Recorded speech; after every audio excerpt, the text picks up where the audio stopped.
congratulations on your 20th anniversary. I've been asked to share a few brief thoughts about Knitting for Peace, what it was like when I started the organization 20 years ago, and some of the ways it has evolved since then.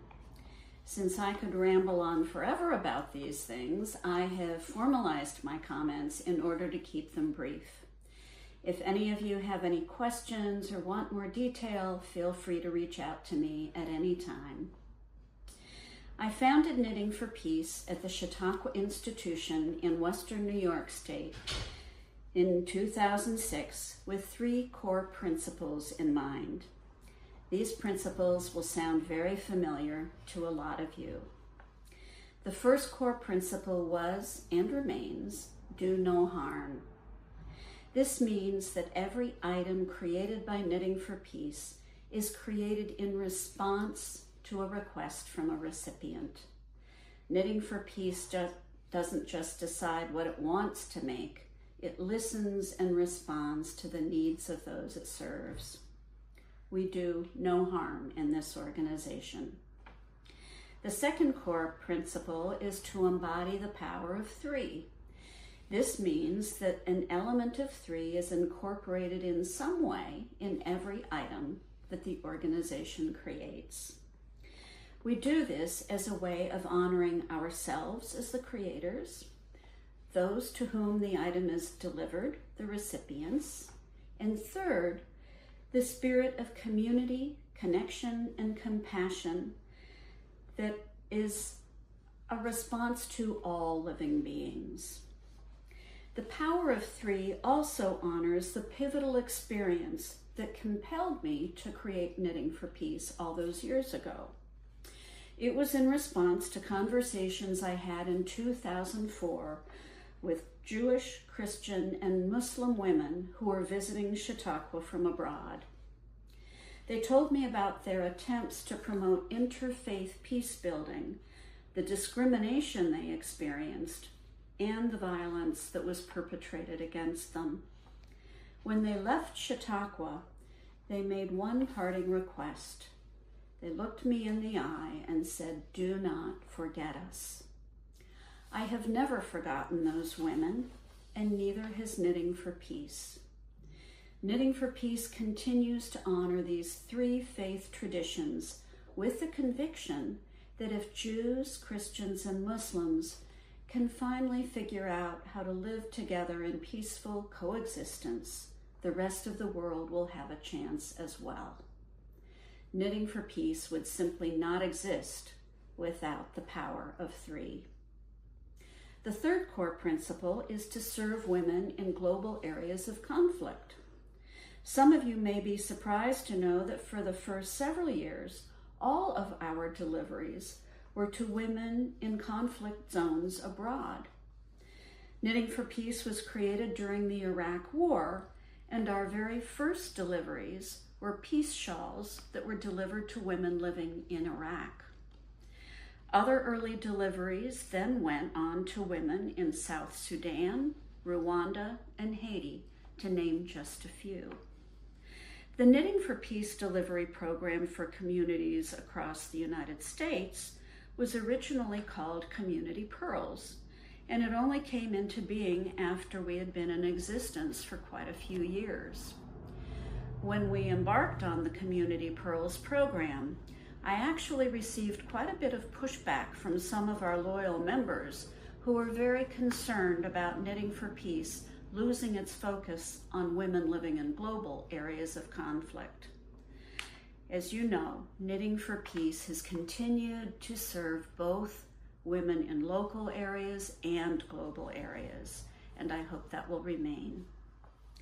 So these 3 core principles are a Knitting for Peace through line since it was founded 20 years ago.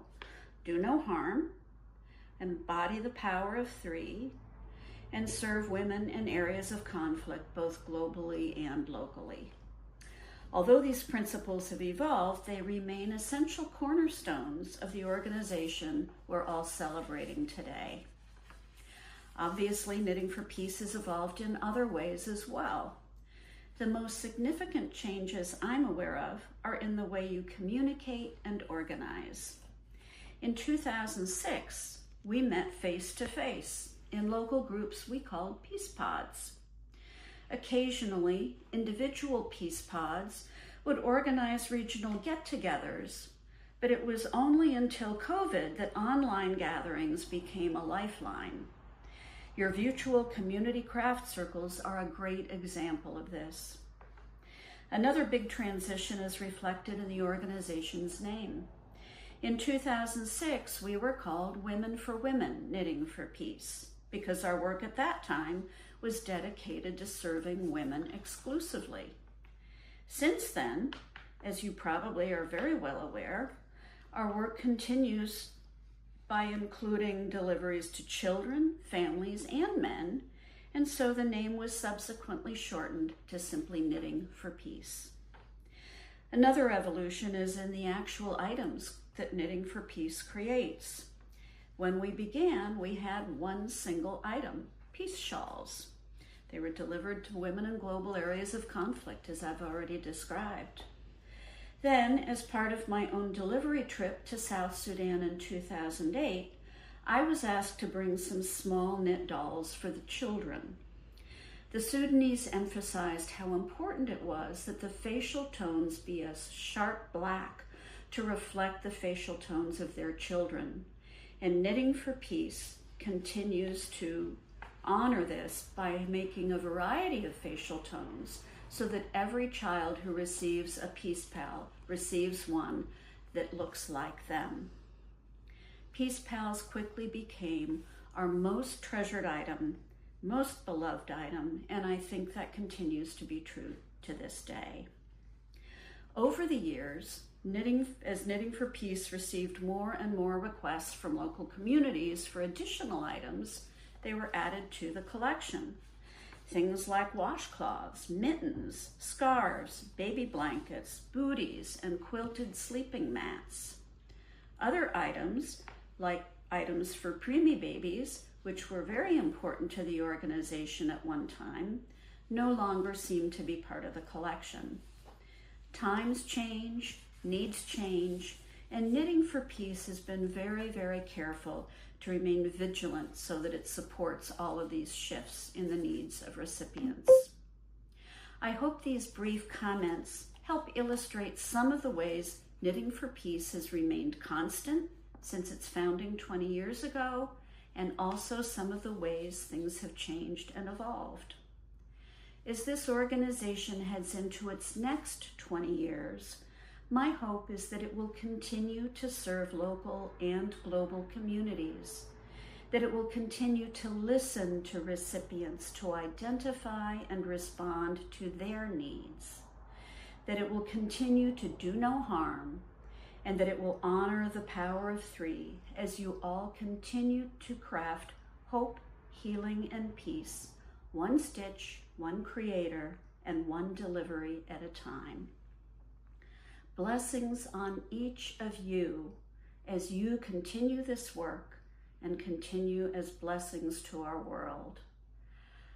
Happy anniversary. Good luck.